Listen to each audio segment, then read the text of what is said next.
Hi hello. നമുക്ക് bakery സ്റ്റൈലിൽ tea time cake എങ്ങനെ റെഡിയാക്കാമെന്ന് നോക്കാം. അപ്പോൾ ഇത് 7-ഇഞ്ച് ടിന്നിലാണ് കേട്ടോ ബേക്ക് ചെയ്തെടുത്തത്. അപ്പോൾ ഇതിൻ്റെ ടെക്സ്ചർ ഒന്ന് നോക്കിയിട്ട് നമുക്ക് വരാം. ഒരു പീസ് എങ്ങനെയുണ്ട് ഇതിൻ്റെ കളറ്, മുകളിലെ ടോപ്പ് ലെയർ നല്ല ഭംഗിയുണ്ടല്ലേ. അപ്പോൾ ഇത് നമുക്ക് വീട്ടിൽ തന്നെ റെഡിയാക്കാം. ഇത് ഓവൻ ഇല്ലാത്തവർക്കും നമുക്ക് റെഡിയാക്കാം. അതിൻ്റെ ഉള്ള മറ്റൊരു വീഡിയോ ഞാൻ ഉടൻ തന്നെ ചെയ്യാം. ഓവൻ ഇല്ലാത്തവർക്കും എങ്ങനെ റെഡിയാക്കാം എന്നുള്ളൊരു വീഡിയോ ഞാൻ അടുത്ത വീഡിയോ ആയിട്ട് ഞാൻ വരാം. ഇപ്പം ഇതിൻ്റെ ഒരു പീസ് ഞാൻ കാണിച്ചു തരാം. ഇപ്പം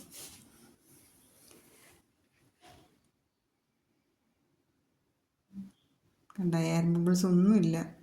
അപ്പോൾ ഇതിന് 1 കപ്പ് മൈദ, 1 ടീസ്പൂൺ ബേക്കിംഗ് പൗഡർ, ഇച്ചിരി ഉപ്പും കൂടി ഇട്ട് ഒരു 3 പ്രാവശ്യം നല്ലോണം അരച്ചെടുക്കണം കേട്ടോ. ഇത് എന്തെന്ന് വെച്ചാൽ ഈ ബേക്കിംഗ് പൗഡറും മൈദയും കൂടി നല്ല മിക്സായി കിട്ടും. അല്ലെങ്കിൽ ഇത് അവിടെ ഇവിടെയായിട്ട് കട്ട പിടിച്ച് കിടക്കും. അപ്പോൾ ഈ ഒരു സ്റ്റെപ്പ് നമ്മൾ എപ്പോഴും ചെയ്തെടുക്കണം. ഏത് തിരക്ക് പിടിച്ച സമയത്തും ഈ ഒരു സ്റ്റെപ്പ് സ്കിപ്പ് ചെയ്യാണ്ട് ചെയ്തെടുക്കണം. പിന്നെ ഒരു ബൗളിലേക്ക് 4 മുട്ട, 1 ടീസ്പൂൺ വാനില എസൻസും കൂടി ഇട്ട് നല്ല ആദ്യം ഒരു സ്പീഡിലിട്ട് ബീറ്റ് ചെയ്തെടുക്കുക. അതിൻ്റെ കളറ് ചേഞ്ചായി വരുന്നവരെ വെയിറ്റ് ചെയ്യുക. അപ്പോൾ തന്നെ പഞ്ചസാര ഇട്ട് കൊടുക്കണ്ട. അപ്പോൾ വെയിറ്റ് ചെയ്തതിന് ശേഷം കളർ ഇച്ചിരി മാറി വരുന്ന സമയം നമുക്ക് അതിലേക്ക് 1 കപ്പ് പൗഡർ ഷുഗർ, മധുരം വേണമെന്നുള്ളവർക്ക് ഒരു 2-3 ടേബിൾ സ്പൂൺ കൂട്ടി കൊടുക്കുക. അപ്പോൾ നമുക്ക് ഇതിലേക്ക് ഒരു കപ്പ് പൗഡർ ഷുഗർ കുറച്ചായിട്ട് ആഡ് ചെയ്ത് കൊടുക്കാം. ഇതിനിടയ്ക്ക് ഞാൻ സ്പീഡ് കൂട്ടി കൊടുത്തിട്ടുണ്ടായിരുന്നു.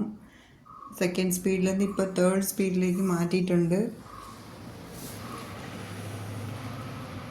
ഇപ്പോൾ കളർ നല്ലോണം ചേഞ്ചായി ഒരു നല്ല വൈറ്റ് കളറിൽ വരും.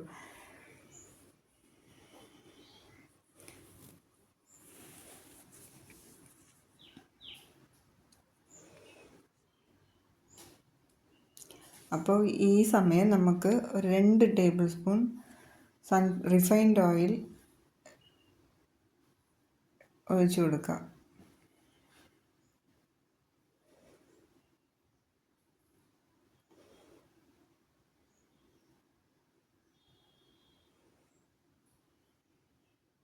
കാൽ കപ്പ് ഒഴിച്ചു കൊടുക്കുന്നവരുണ്ട്. ഇതിന് ആവശ്യമില്ലെന്ന് തോന്നുന്നുണ്ട്. എനിക്ക് 2 ടേബിൾ സ്പൂൺ മാത്രം മതി. അപ്പോൾ ഇതിന്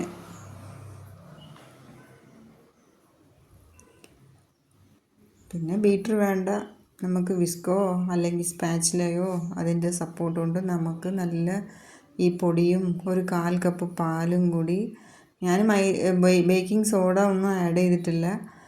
അപ്പോൾ രണ്ടും കൂടി നമുക്ക് മിക്സാക്കി ഒരുപോലെ കട്ടകളില്ലാണ്ട് എടുക്കാം. ഇതിനിടയ്ക്ക് ഓവൻ പ്രീ ഹീറ്റ് ചെയ്തായിരുന്നു. 170 ഡിഗ്രിയിലേക്ക് 10 മിനിറ്റ്സ് പ്രീ ഹീറ്റ് ചെയ്ത ഓവനിലേക്ക്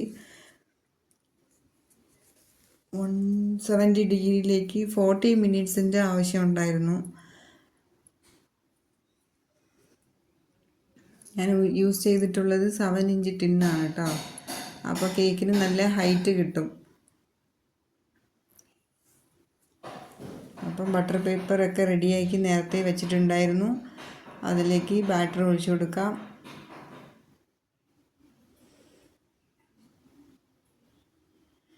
പിന്നെ എയർ ബബിൾസ് പോകാൻ വേണ്ടിയിട്ട് ടൂത്ത് പിക്ക് വെച്ച് ഇച്ചിരി കുടഞ്ഞു കൊടുക്കുക. പിന്നെ നല്ല ടാപ്പ് ചെയ്ത് കൊടുക്കുക.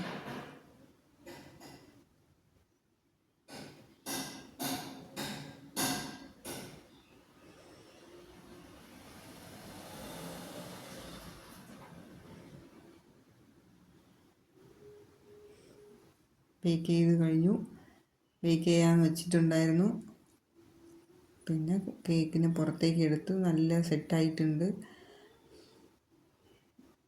ഇനി തുണിയിട്ട് അടച്ചു വെച്ച് തണുക്കാനായിട്ട് മാറ്റി വയ്ക്കാം. അപ്പോൾ തണുത്തതിന് ശേഷം നമുക്ക് മെഷർമെൻറ്റ് നോക്കിയിട്ട് മുറിച്ചെടുക്കാം. നല്ല കളറാണല്ലേ ഇത്. അപ്പം ബേക്കറികളിൽ എങ്ങനെ ഉണ്ടാവുമോ അതിൻ്റെ ഉള്ള കളറ് നമുക്ക് കിട്ടും. ഇത് കുറേ പേര് എന്നോട് ഇതിൻ്റെ റെസിപ്പി ചോദിച്ചിരുന്നു. ഞാൻ കുറേ പേർക്ക് പറഞ്ഞു കൊടുത്ത് അവർ വീഡിയോസ് ഉണ്ടോയെന്ന് ചോദിച്ചു. ഞാൻ വീഡിയോസ് ഇതുവരെ ഇട്ടിട്ടില്ല. ഉടൻ തന്നെ അപ്ലോഡ് ചെയ്യാമെന്നും പറഞ്ഞു. എനിക്ക് സമയമില്ലാത്തതുകൊണ്ട് ഇപ്പം വീഡിയോ ഇട്ടിട്ടുണ്ട്. അപ്പോൾ കാണാത്തവരൊന്ന് കണ്ടു നോക്കുക. ഇതുപോലെ തന്നെ മെത്തേഡിൽ ചെയ്ത് നോക്കുക. ഈവനിങ് സ്നാക്സ് ആയിട്ട് നമുക്ക് ഇത് എടുക്കാം.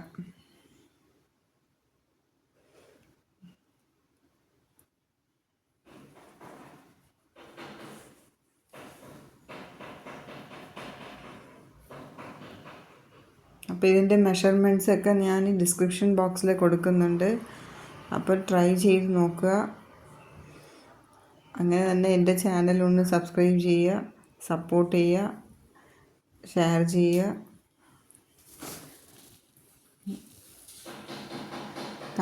കമൻറ്റ് ബോക്സിൽ നിങ്ങളുടെ അഭിപ്രായം ഒന്ന് അറിയിക്കുക. അപ്പോൾ അടുത്ത നല്ലൊരു വീഡിയോ ആയിട്ട് വരുന്നവരെ താങ്ക് യു.